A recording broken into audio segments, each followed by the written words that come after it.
ওদের খুব একটা একে অন্যের সাথে দেখা হয় না, কিন্তু একটা রোম্যান্স আছে।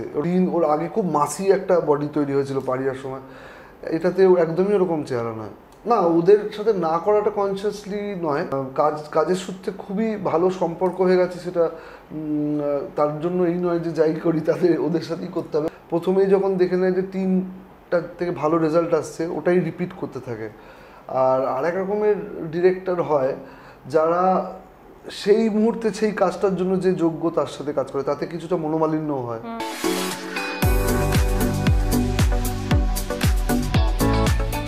নমস্কার, hello and welcome to hi-fi আড্ডা। আর হাই নেক্সটে হাই-ফাই আড্ডা দেখতে থাকুন সবাই। এবং আজকে আমার সঙ্গে যে রয়েছে তার আলাদা করে তো ডেফিনেটলি একটা ইন্ট্রোডাকশন ডেফিনেটলি প্রয়োজন, তো সেটা ছাড়া আমি বলবো যে তার ইন্ট্রোডাকশন মানেই তার কাজ। তার এমন কিছু কাজ আমরা দেখেছি যে কাজগুলো আমাদের মনে দাগ কেটে গিয়েছে, এমন কিছু গান আমরা শুনেছি যে গানগুলো বাংলা ছবির গানের প্রতি মানুষের ভালোবাসাটাকে একটু বেশি গাঢ় করে তুলেছে। আমি ঠিক বলছি কি না, সেটার প্রমাণ হচ্ছে সোয়েটারের গান, সেটার প্রমাণ হচ্ছে হৃৎপিণ্ডর গান, সেটার প্রমাণ লুকোচুরির গান, সেটার প্রমাণ সূর্যর গান। ডেফিনেটলি আমার সঙ্গে আড্ডায় আজকে রয়েছে শিলাদিত্য মৌলিক। নমস্কার, ওয়েলকাম টু হাই-ফাই আড্ডা। তুমি খুব অবাক হয়ে গেছে, নমস্কার নমস্কার করতে হচ্ছে। শিলাদার ছবি মানেই গানের একটা আলাদা ভূমিকা। তো আজকে তো আড্ডাটা সূর্য কেন্দ্রিক হবে, তবে আমি চেষ্টা করবো একটু তুমি কেন্দ্রিকও আড্ডাটা হোক।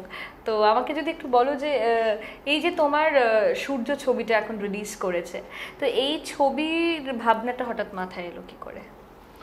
ভাবনা নয়, আমাকে বলা হয়েছিল সূর্য ছবিটা বানানোর জন্য, তখন নাম সূর্য ছিল না অবশ্যই, কিন্তু এই আমার প্রডিউসার যে প্রদীপ চক্রবর্তী, উনি একটা রাইটস কেনেন বহু বছর আগে, চার্লি বলে একটা মালায়ালাম ছবি। তো সেটার তারপরে তিনি অন্য দুটো ভাষায় বানান, তামিলে মারা বানান, তারপরে দেবা বলে একটা মারাঠি ল্যাঙ্গুয়েজে বানান। তো ওনার মনে হয়েছে এটা এমন একটা গল্প যেটা নানান ভাষায় বলা উচিত। আর since he is a Bengali who lives in the US, আর বড় হাউস, উনি প্রমোদ চক্রবর্তীর ছেলে। হ্যাঁ, সেটা তো জানি। তো ওনার একটা সিনেমার প্রতি, ওই সিনেমার গল্পের প্রতি একটা ভালোবাসা আছে, এবং উনি এটা বাংলাতে নিজের মাতৃভাষায় বলতে চেয়েছিলেন। তো ওনার মনে হয়েছিল, যেহেতু আমি ওনাদের হাউসেই প্রথম বাংলা ছবি করি সোয়েটার, তো ওনার মনে হয়েছিল যে আমি এই গল্পটা যথার্থভাবে বলতে পারবো। তো আমি আই এম ভেরি গ্রেটফুল যে আমার কাছে এটা এসছে, কারণ এটা আমারও প্যারালালি এটা আমারও খুব একটা পছন্দের ছবি ছিল চার্লিটা। আর আমি ভেবেছিলাম যে কোনোদিনও যদি বাংলায় বানানো হয়, যদি আমি বানাতে পারি, আর সেটা আমার কোলে এসে পড়ে। তো এইভাবেই সূর্য শুরু হয়েছে। আচ্ছা, তোমার ছবিতে আমরা এবছর মানে এবছর না, এবার আমরা দেখছি বিক্রম, মধুমিতা, দর্শনাকে কাজ করতে। আমি যদি একটু আগের দিকে চলে যাই, আমি যদি তোমার অর্পিতাদির সাথে হৃৎপিণ্ডটাকে আমি ওভাবে না ধরি, তাহলে আমি এটা বলতে পারি যে মধুমিতা, বিক্রম ওরা একদম ট্রেন্ডিং এই মুহূর্তে দাঁড়িয়ে। দর্শনা তো এই চয়েসটা এলো কি করে এটা তোমার মাথায়? এটাতে মানে যখন সিনেমাটা যারা দেখবে তারা এখন তো বেরিয়ে গেছে, কানেক্ট করতে পারবে। এখানে যে কাপল, রোম্যান্টিক কাপল বিক্রম আর মধুমিতা, ওদের ক্যারেক্টারটা একটা অদ্ভুত রকমের মানে বিল্ড আপ আছে। ওদের খুব একটা একে অন্যের সাথে দেখা হয় না, কিন্তু একটা রোম্যান্স আছে, ওরকম একটা ব্যাপার। আগে দুজনেই দুজনকে চেনে না। হ্যাঁ, একটা অন্য রকমের একটা গল্প, আর সারিয়ালও নয়, একদম রিয়েলিস্টিক, দেখে বুঝতে পারবে গল্প স্টোরি টেলিংটা। এবার যেহেতু বিক্রম আর মধুমিতা আগে একসাথে কাজ করেছে, আমার মনে হয়েছে যে অডিয়েন্সের ওই কানেকশনটা বিল্ড করতে আমার খুব একটা এফোর্ট দিতে হবে না। ওরা অলরেডি আগে ফিচার্ড হয়েছে দুজনে অ্যাজ এ কাপল, এটা একটা। আর সেকেন্ডলি আমার মনে হয় বিক্রম ওয়াজ দ্য ফার্স্ট, মানে যখন আমার কাছে গল্পটা আসে, আমার বিক্রমের কথাই মনে হচ্ছে শুধু। এই চরিত্রটা পুরো বিক্রমের জন্য লেখা। কিন্তু আমি একটু ভয় পেয়ে গেছিলাম পারিয়ার সাথে, কারণ পারিয়া এটা একদম অপোজিট একটা সিনেমা, খুব গ্রাম্পি, ও বডি বানিয়েছে। তো আমি বিক্রমের সাথে কথা ভয়ে ভয়ে বলেছিলাম যে জানি না করতে পারবে কি না, কারণ ওর একটা ওই অ্যাকশন হিরো হিসেবে একটা পপুলারিটি গ্রো করছিল সে সময়। তো আমি ওকে বললাম যে দেখ, এটা পুরো একদম কিন্তু অপোজিটের ক্যারেক্টার, তোকে পুরো সব যা কষ্ট করে বডি বানিয়েছিস সব ছেড়ে ফেলতে হবে, কারণ এই চরিত্রটা আমার সূর্য এমন একটা চরিত্র যার জিমে যাওয়ার সময় নেই। সে ঘুম থেকে উঠেই বেরিয়ে যায় জীবনটাকে একটা অন্য রঙে রাঙিয়ে তুলতে, সবাইকার জীবন। তো সে অত নিজের সেলফ কনসিয়াস না, আয়নাও দেখে কিনা সন্দেহ। তো আমি সিনেমা দেখবে চুল পরিপাটি নয়। আচ্ছা, এই যে তুমি বললে যে তুমি ওকে বলেছিলে যে পুরো বডিটাকে ঝরে ফেলে দিতে হবে, তো সেটা কি ও করেছিল? একদম করেছে। ওর এটা টাইম নিয়ে ও করেছে। ওর যখন আমার সিনেমা করতে এসছে তখন লিন, ওর আগে খুব মাসি একটা বডি তৈরি হয়েছিল পারিয়ার সময়। এটাতে একদমই ওরকম চেহারা নয়, পুরোটাই একদম আলাদা ভাঙা চেহারা। সেটা করেছে। আর বিক্রমের ওইটা খুবই ভালো। সে মানে যদি অ্যাক্টাররা, ডিরেক্টরের কাজ অনেক ভালো হয়েছে যদি অ্যাক্টাররা ওইটার জন্য প্রিপেয়ার করে।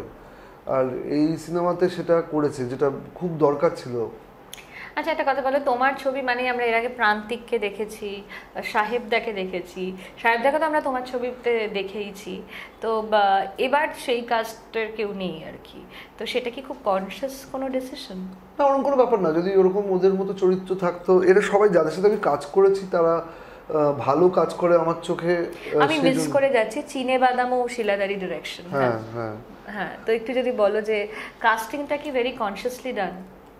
না, ওদের সাথে না করাটা কনসিয়াসলি নয়, কারণ ওরকম কোনো চরিত্র ছিল না যেটাতে আমার মনে হচ্ছিল যে সাহেবদা যে রোলটা লুকোচুরিতে করেছে সেটা কিন্তু খুব different from what E played in হৃৎপিণ্ড। তো তাও দুটোতে সাহেবদাকে আমি দেখতে পাচ্ছিলাম, আর সাহেবদার ব্যাপ্তিটাও দেখতে পাচ্ছিলাম যে কত মানে একটা ভার্সেটাইল অ্যাক্টার না, ওরকম আলাদা চরিত্রে দিলে সে খুব ভালোভাবে কাজ করতে পারবে। কিন্তু এখানে সাহেবদার মতো বা প্রান্তিকের মতো কোনো চরিত্র ছিল না যেটাতে আমি ওদের অ্যাক্সেস করতে পারতাম। কাজের সূত্রে খুবই ভালো সম্পর্ক হয়ে গেছে। সেটা তার জন্য এই নয় যে যাই করি তাদের ওদের সাথেই করতে হবে, ওরাও অন্য ডিরেক্টরের সাথে কাজ করে। আর আমার খুব ফন্ড মেমোরিজ আছে এই কাজগুলো থেকে। তো যখনই আমার মনে হয় যে এই চরিত্রটা ওদের মধ্যে কেউ করতে পারবে আমি ওদের কল করি। আচ্ছা শিলাদা, তোমার কাছে আমার একটা প্রশ্ন আছে যে অনেকেরই ক্যারিয়ার শুরু তোমার মাধ্যমে আর কি, সেটা অভিনেতা অভিনেত্রীদের ক্ষেত্রেও যদি আমি একটু চোখ রাখি, অনেককেই আমি দেখেছি যারা বড় পর্দায় হয়তো তোমাকে দিয়ে শুরু করেছে, বা রণজয়ের কথা যদি বলি, গান তোমাকে দিয়ে শুরু করেছে। তো মানে মানে কীরকম সম্পর্ক রয়েছে তাদের সাথে এখনও আজকের ডেটে দাঁড়িয়ে?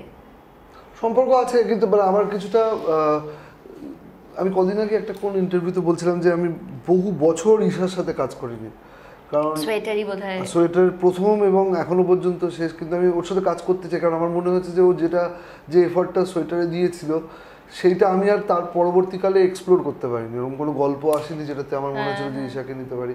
রণজয়ের সাথে তাও আমি অনেক কাজ করেছি, ওর পরে আরও 2টো সিনেমা করেছি, 3টে সিনেমা করেছি।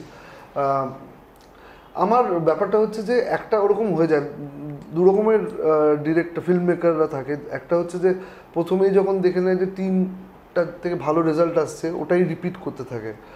আর আরেক রকমের ডিরেক্টর হয় যারা সেই মুহূর্তে সেই কাজটার জন্য যে যোগ্য তার সাথে কাজ করে, তাতে কিছুটা মনোমালিন্য হয় যে আমি তো এত ভালো কাজ করলাম কিন্তু আমাকে রিপিট করা হলো না।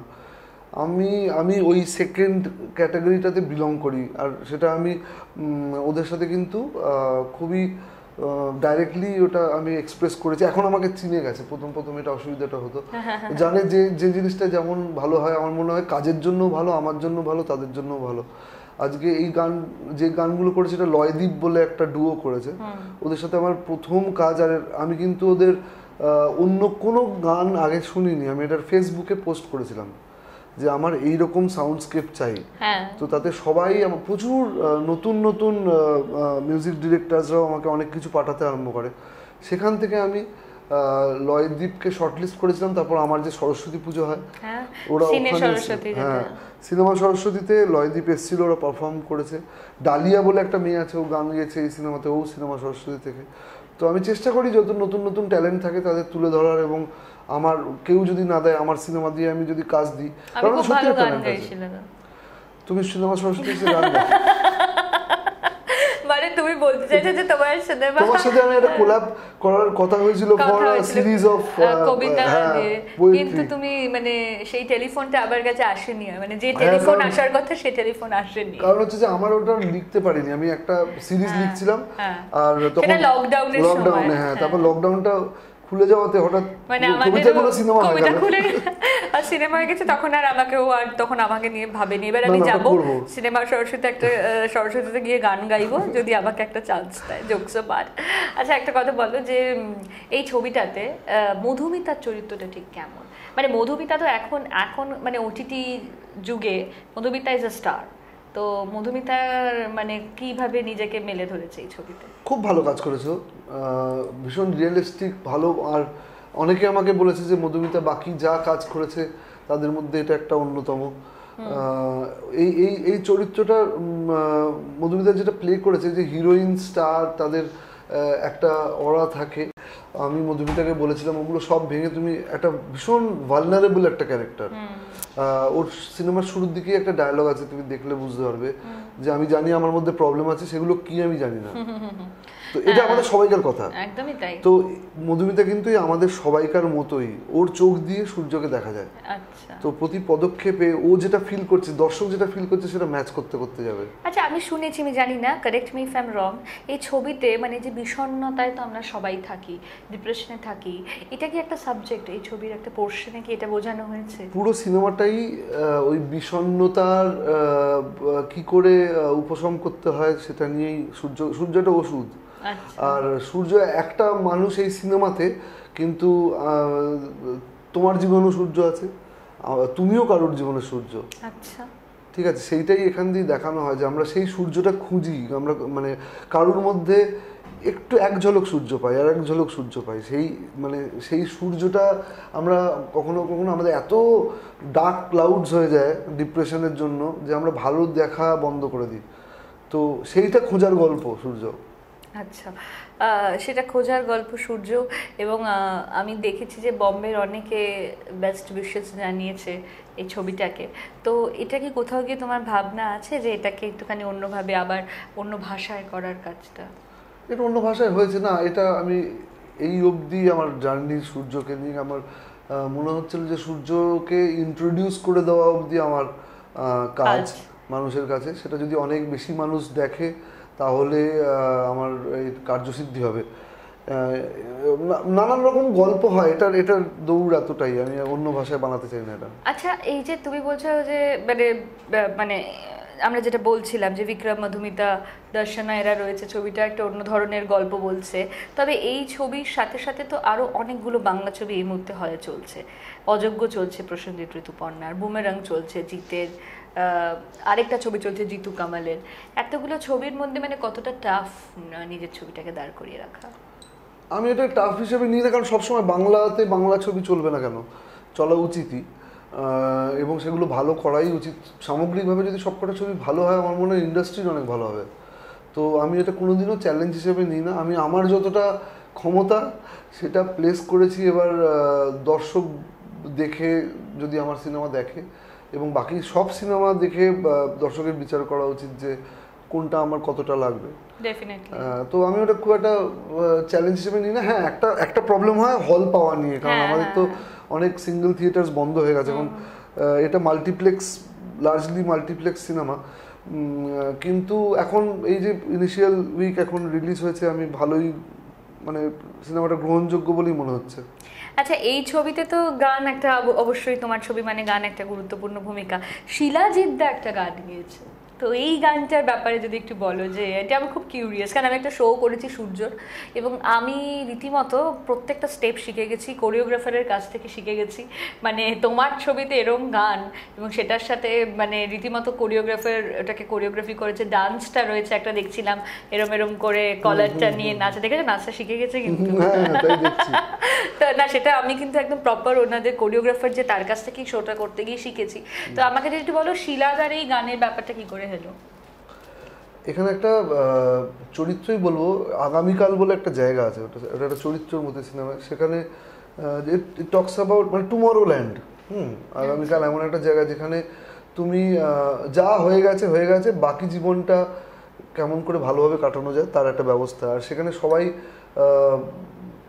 বেশিরভাগ লোক টার্মিনাল ইলনেসে ভুগছে, কারোর বাবা মা নেই এরকম একটা, কিন্তু সর্বহারা যাদের বলে না, তারা ওখানে গিয়ে বুঝতে পারে যে সর্বহারা বলে কিছু হয় না। মানে মানুষ মরে একদিন, বাঁচে কিন্তু পুরো লাইফটা। সেটাই। তো সেই মরাটাকে আমরা বেশি ইম্পর্টেন্স দিয়ে বাঁচতে ভুলে যাই। সেটা আগামীকাল শেখায়।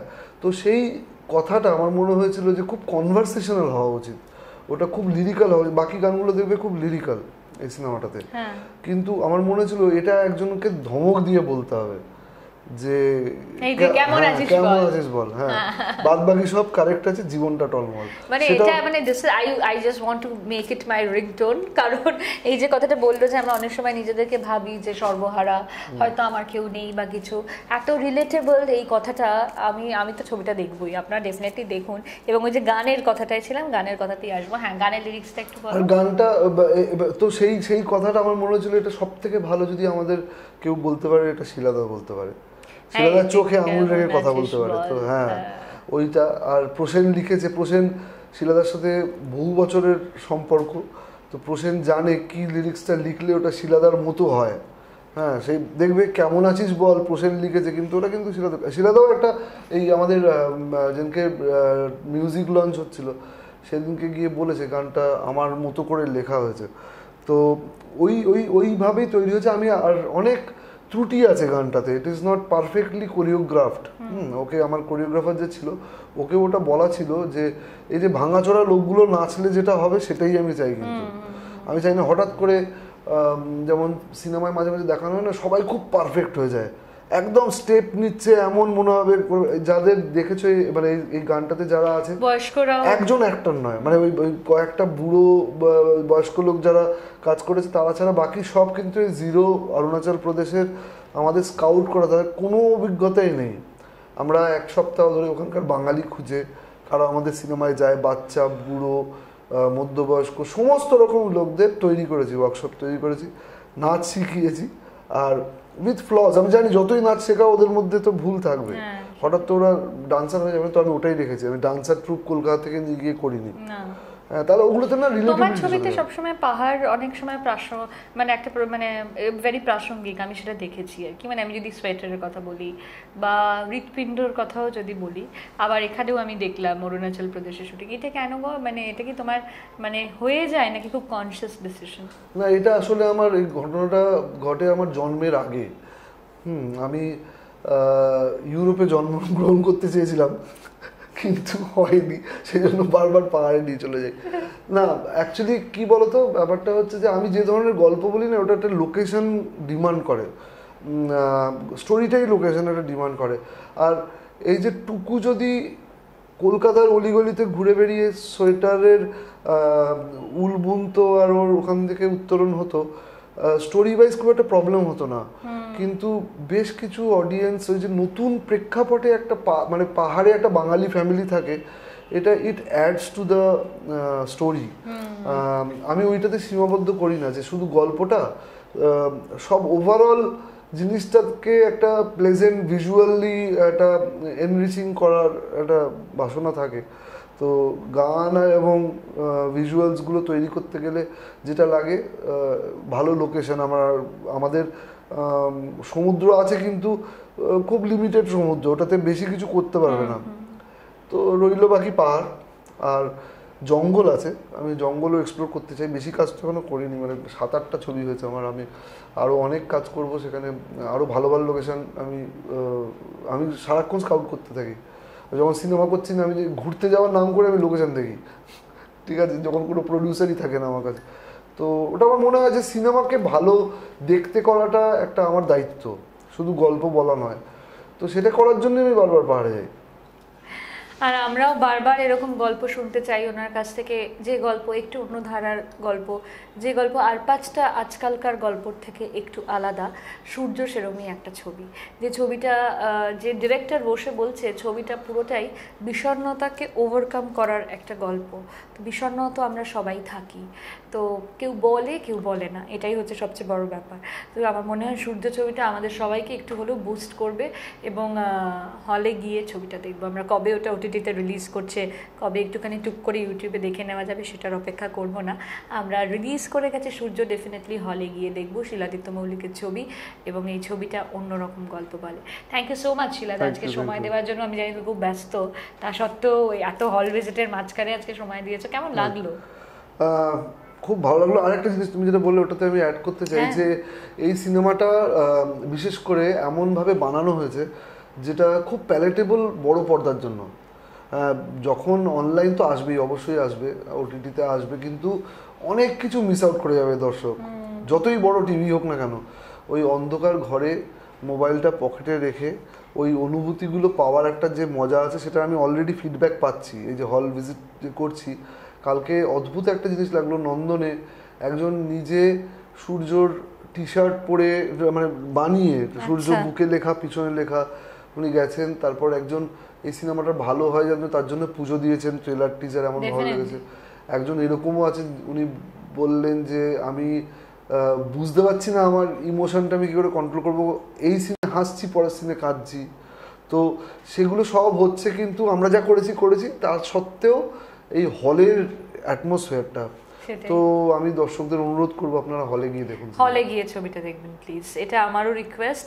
এবং হলে গিয়ে দেখলে এই ছবিটার মজাটা একটু অন্যরকম ভাবে পাওয়া যাবে। আর আপাতত যারা দেখলেন আমাদের ইন্টারভিউটা, ডেফিনেটলি শেয়ার করুন, আরও লোকের কাছে সূর্যের আলোকে পৌঁছে দিন। Thank you so much for watching this.